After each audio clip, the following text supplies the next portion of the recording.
Hi hello ನಮಸ್ಕಾರ friends, welcome back to ಕುಶಲ ಗೃಹಿಣಿ ಯೂಟ್ಯೂಬ್ ಚಾನಲ್. ಸೊ ಫ್ರೆಂಡ್ಸ್, ಎಲ್ಲರೂ ಹೇಗಿದ್ದೀರಾ? ನಾನು ಕೂಡ ತುಂಬ ಚೆನ್ನಾಗಿದ್ದೀನಿ.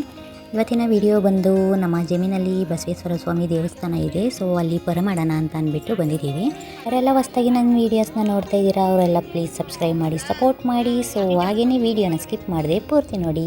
ಕರೆಂಟ್ ಬಂದು ಮಧ್ಯಾಹ್ನದ ಕರೆಂಟ್ ಫ್ರೆಂಡ್ಸ್, 2 ಗಂಟೆ 2 ಕಾಲಕ್ಕೆ ಬರುತ್ತೆ. ಹಾಗಾಗಿ ನಮ್ಮ ಯಜಮಾನರು ಪೂಜೆಗೆ ದೇವ್ರು ತೊಳಿಬೇಕಲ್ಲ, ಸೊ ಬೆಳಗಿನ ಜಾವನೇ 5:15ಗೆ ಬಂದು ಪೈಪ್ನ ಸೇರಿಸಿ ದೇವ್ರಿಗೆ ನೀರೆಲ್ಲನೂ ಹಿಡಿದ್ಬಿಟ್ಟು ತೊಳೆದ್ಬಿಟ್ಟು ಬಂದಿದ್ರು. ಅಂದರೆ ಒಳಗೆ ಹೋಗಂಗಿಲ್ವಲ್ಲ, ಸೊ ಹಾಗಾಗಿ ಒಳಗಡೆನೇ ಪೈಪೆಲ್ಲ ಸೇರಿಸಿ ಹಾಗೆಯೇ ಪೈಪಲ್ಲಿ ತೊಳೆದ್ಬಿಟ್ಟು ಬಂದಿದ್ರು. ಮತ್ತು ನಮಗೆ ಕುಡಿಯೋಕ್ಕೆ ಅಂತ ಅಂದ್ಬಿಟ್ಟು ಒಂದು ಚಿಕ್ಕ ಡ್ರಮ್ ತೊಗೊಂಡೋಗಿ ಅಲ್ಲೇ ನೀರನ್ನ ತುಂಬಿಡಿಸ್ಬಿಟ್ಟು ಬಂದಿದ್ರು. ನಮ್ಮನೆ ಮೊದಲಿಗೆ ಏನು ಮಾಡ್ತಿದ್ರು ಅಂತ ಗೊತ್ತಿಲ್ಲ, ಆದರೆ ನಾನು ಬುದ್ಧಿ ಬಂದಾಗಿಂದಲೂ ಕೂಡ ನಮ್ಮ ಮನೇಲಿ ಈ ವರ್ಷ ಕೂಡ ಈ ಥರ ಪರ ಮಾಡ್ತಾನೆ ಇರುತ್ತವೆ.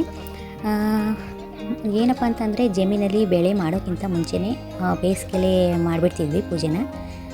ಆಮೇಲಿಂದ ಬೆಳೆ ಮಾಡ್ತಿದ್ವಿ. ಆದರೆ ಈ ಸಲ ಸ್ವಲ್ಪ ಕೆಲಸದ ಬ್ಯುಸಿಲಿ ಪೂಜೆ ಮಾಡೋದು ಲೇಟ್ ಆಯಿತು. ಇಲ್ಲ ಮಾಮೂಲಿ ಹೆಣ್ಮಕ್ಳದ್ದು ಮಂತ್ಲಿ ಪ್ರಾಬ್ಲಮ್ ಇರುತ್ತಲ್ಲ, ಅದರಿಂದ ಪೂಜೆ ಮಾಡೋಕ್ಕೆ ಡಿಲೇ ಆಯಿತು. ಮತ್ತು ನಮಗೆ ಫ್ರೀ ಇದ್ದಾಗ ಪೂಜೆ ಮಾಡೋರು ಫ್ರೀ ಇರೋಲ್ಲ, ಪೂಜೆ ಮಾಡೋರಿಗೆ ಫ್ರೀ ಇದ್ದಾಗ ನಮಗೆ ಫ್ರೀ ಇರೋಲ್ಲ. ಹಾಗಾಗಿ ಸ್ವಲ್ಪ ಲೇಟಾಗಿ ಪೂಜೆ ಮಾಡಿಸ್ತಾಯಿದ್ದೀವಿ. ಬೇರೆಯವ್ರ ಜೊತೆ ಪೂಜೆ ಮಾಡಿಸ್ಬೋದು, ಆದರೆ ಬೇರೆಯವ್ರ ಪೂಜೆ ಮಾಡಿಸೋರ ಜೊತೆಲಿ ನಾವು ಮಾಡಿಸಿದ್ರೆ ನಮ್ಮನೇ ಪೂಜೆ ಮಾಡಿಸ್ತಾಯಿದ್ದೀವಿ ಅನ್ನೋ ಫೀಲ್ ಇರೋಲ್ಲ. ಹಾಗಾಗಿ ನಾವು ಯಾವಾಗಲೂ ಸಪ್ರೇಟಾಗಿ ನಮ್ಮನೆ ಪೂಜೆ ಮಾಡಿಸ್ಕೋತೀವಿ ನಾವು. ಬೇರೆಯವರೆಲ್ಲ ಖರ್ಚು ಕಮ್ಮಿ ಆಗಲಿ ಅಂತ ಅಂದ್ಬಿಟ್ಟು ಜೊತೆ ಸೇರಿಕೊಂಡು ಪೂಜೆ ಮಾಡಿಸ್ತಾರೆ ಫ್ರೆಂಡ್ಸ್. ನಮ್ಮದೇನು ಜಾಸ್ತಿ ಖರ್ಚಾಗಲ್ಲ. ಏನಲ್ಲ ಅಂತಂದರೆ ಒಂದು 3,000 to 4,000 ಖರ್ಚಾಗ್ಬೋದು ಅಷ್ಟೇ. ನಾವು ಬೆಳೆಯೋ ಬೆಳೆಗೆ ದೇವರು ಕರುಣೆ ತೋರಿಸಿ ಸ್ವಲ್ಪ ಬೆಲೆ ಜಾಸ್ತಿ ಸಿಕ್ಕಂಗೆ ಮಾಡಿದ್ರೆ ಈ ಖರ್ಚೆಲ್ಲ ನಮಗೆ ಲೆಕ್ಕನೇ ಇಲ್ಲ ಹೇಳಬೇಕು ಅಂತಂದರೆ. ವರ್ಷಕ್ಕೊಂದ್ಸಲ ದೇವ್ರ ಪೂಜೆಗೆ ಈ ಥರ ಖರ್ಚು ಮಾಡೋದ್ರಿಂದ ಏನೋ ಬಡವರಾಗಲ್ಲ ಅಂತ ಅನ್ನೋದು ನಮ್ಮ ಪಾಲಿಸಿ. ಸೊ ಹಾಗಾಗಿ ನಮ್ಮದೇ ಖರ್ಚಲ್ಲಿ ನಾವು ಪ್ರತಿ ವರ್ಷವೂ ಈ ಥರ ಪೂಜೆ ಮಾಡಿಸ್ತೀವಿ. ಮೊದಲಿಗೆ ಈ ಥರ ಜಾಲರಿ ಸಿಮೆಂಟ್ ಕಟ್ಟಡ ಏನೂ ಆಗಿಸಿರಲಿಲ್ಲ, ಹಾಗೆಯೇ ನೆಲದಲ್ಲಿತ್ತು. ಈ ಥರ ಪೂಜೆ ಮಾಡಿಸ್ಬಿಟ್ಟು ಹೋದರೆ ಯಾರೇ ಪೂಜೆ ಮಾಡಿಸಿದ್ರು ಕೂಡ ತುಪ್ಪ ದೀಪ ಮತ್ತು ಎಣ್ಣೆ ದೀಪ ಎಲ್ಲ ಹಚ್ಚಿರ್ತಾರೆ ಅಲ್ವಾ, ಆಮೇಲೆ ಪ್ರಸಾದ ಎಲ್ಲ ನೀಟ್ಟಿರ್ತಾರೆ ಅಲ್ವಾ. ಅದು ಪೂಜೆ ಮಾಡಿಬಿಟ್ಟು ಆ ಕಡೆ ಹೋಗ್ತಿದ್ದಂಗೆ ನಾಯಿಗಳೆಲ್ಲ ಇರುತ್ತಲ್ಲ, ಅದೆಲ್ಲ ಬಂದು ತಿಂದ್ಕೊಂಡು ಗಲೀಜು ಮಾಡ್ತಿತ್ತು ಅಂತ ಅಂದ್ಬಿಟ್ಟು ಸೇಫ್ಟಿಯಾಗಿರುತ್ತೆ ದೇವಸ್ಥಾನ ಅಂತ ಅಂದ್ಬಿಟ್ಟು ಈ ಥರ ಸುತ್ತ ಜಾಲರಿ ಹಾಕ್ಸಿ ಗಾರೆ ಎಲ್ಲ ಹಾಕ್ಸಿದ್ದಾರೆ. ಹಿಂದೆ ಒಂದು 4 ವಿಗ್ರಹ ಆಯ್ತಲ್ಲ, ಅದೆಲ್ಲ ಒಡೆದೋಗ್ಬಿಟ್ಟೈತೆ, ಅಂದರೆ ಬಿನೋ ಆಗ್ಬಿಟ್ಟೈತೆ. ಯಾಕಂಗಾಗೈತೆ ಅಂತಂದರೆ, ಮೊದಲು ಇಲ್ಲಿ ದೇವರು ನೆಲೆಸಿದಾಗ ಪಕ್ಕದೂರವರು ಬಂದು ನೀನು ನಮ್ಮೂರಿಗೆ ಸೇರಬೇಕು, ನಮ್ಮನೇಲಿ ಇರಬೇಕು, ಇಲ್ಲಿ ಬಂದು ಕೂತಿದ್ದೀಯಾ ಅಂತ ಅಂದ್ಬಿಟ್ಟೇನೋ ಹೊತ್ಕೊಂಡು ಹೋಗಿದ್ರಂತೆ ದೇವ್ರನ್ನ. ಅದು ಮಾರನೇ ದಿನ ಬಂದು ನೋಡಬೇಕಾದ್ರೆ ಪುನಃ ಇದೇ ಜಾಗದಲ್ಲಿ ಬಂದು ಕೂತಿತ್ತಂತೆ ಫ್ರೆಂಡ್ಸ್. ಆಗ ಅವರು ಕೋಪ ಮಾಡಿಕೊಂಡು, ಒಬ್ಬ ನಮ್ಮ ಸ್ಥಾನದಲ್ಲಿ ಇರಬೇಕಾದೋ ನೀನು ಇಲ್ಲಿದ್ದೀಯಾ ಅಂತ ಅಂದ್ಬಿಟ್ಟು ಬಂದು ಅದನ್ನು ಕಲ್ಲಲ್ಲೆಲ್ಲ ಹೊಡೆದಾಕ್ಬಿಟ್ಟು ಹೋಗಿದ್ದಂತೆ. ಹಾಗಾಗಿ ಅದು ಹಿಂದೆ ಇರೋ ದೇವರುಗಳೆಲ್ಲ ಸ್ವಲ್ಪ ಒಂದಕ್ಕೆ ತಲೆನೇ ಇಲ್ಲ, ಒಂದು ಅರ್ಧ ತಲೆ ಈ ಥರ ಆಗ್ಬಿಟ್ಟೈತೆ. ಆ ಥರ ಆಗಿದ್ದರಿಂದ ಇವರು ಹೊಸ್ದಾಗಿ ಮತ್ತೆ ಬಸವಣ್ಣ ಮತ್ತು ಶಿವಲಿಂಗನ ಮೊದಲಿಂದ ಪ್ರತಿಷ್ಠಾಪನೆ ಮಾಡ್ಕೊಂಡು ಬಂದಿರೋದಿದು. ಒಬ್ಬೊಬ್ಬರು ಮನೆ ಪೂಜೆ ಮಾಡ್ಸೋಕೆ ಬಂದವ್ರ ಮನೆ ತಾಮ್ರದ ಬಿಂದಿಗೆಗಳಿರುತ್ತೆ, ಒಬ್ಬೊಬ್ಬರು ಮನೆ ಇರಲ್ಲ ಅಂತ ಅಂದ್ಬಿಟ್ಟು ಫ್ರೆಂಡ್ಸ್ ಯಾರೋ ಅರಸ್ಕೊಂಡಿರೋರು ತಾಮ್ರದ ಬಿಂದಿಗೆ ಮತ್ತು ಕರ್ಪೂರ ಆರತಿ ಬೆಳಗೋ ಪ್ಲೇಟು ಎಲ್ಲನೂ ತಂದು ಇಟ್ಟಿದ್ರು. ಆದರೆ ಯಾರೋ ಕಣ್ಣನ ಮಕ್ಕಳು ದೇವಸ್ಥಾನದಲ್ಲಿ ಬಿಂದಿಗೆನೇ ಬಿಟ್ಟಿಲ್ಲ ಫ್ರೆಂಡ್ಸ್, ಅದನ್ನೂ ಹೊತ್ಕೊಂಡು ಹೋಗೋರೆ.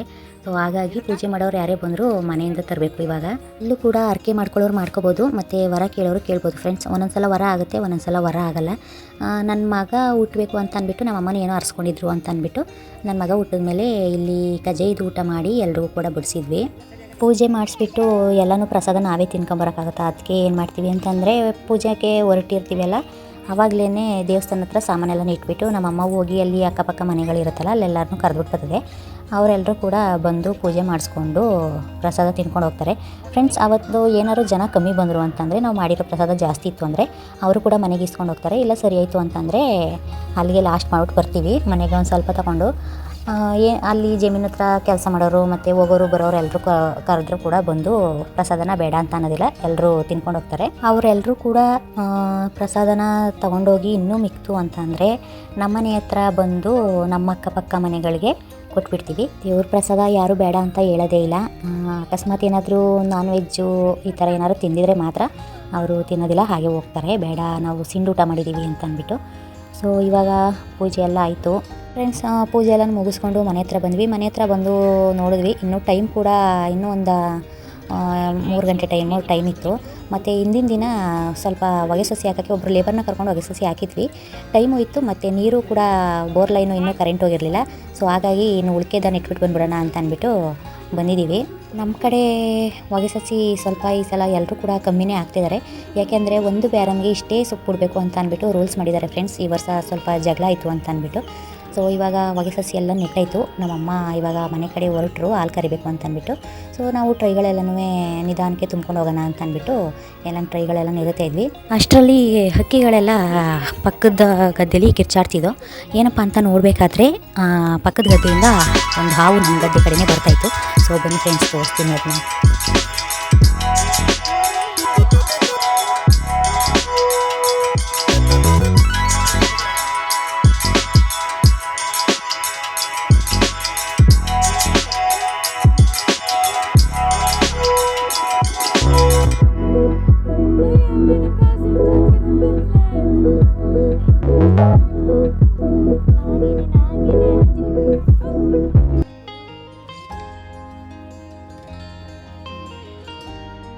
ಈ ವಿಡಿಯೋ ನೋಡಿ ನಿಮಗೆ ಏನಿಸ್ತು ಅನ್ನೋದನ್ನು ಕಮೆಂಟ್ ಮಾಡಿ. ಸೊ ಈ ವಿಡಿಯೋ ನೋಡಿದ್ದಕ್ಕೆ ಎಲ್ಲರಿಗೂ ಧನ್ಯವಾದಗಳು. ನೆಕ್ಸ್ಟ್ ವಿಡಿಯೋದಲ್ಲಿ ಸಿಗೋಣ. ಟಾಟಾ, bye bye, take care. Thank you for watching friends.